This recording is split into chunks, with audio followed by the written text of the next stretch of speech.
বনে রাইখা আইসি রে প্রবাসে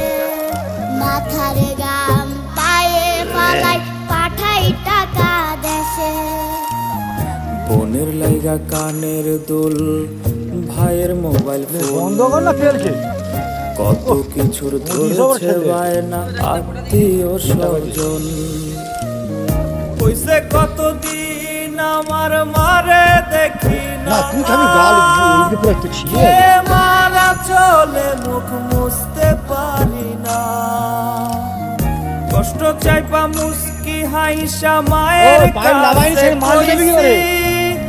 কাইন্দ না গো কাইন্দ না মা আমি সুখে আছি তোমার লাইট সাউন্ড হয় না রে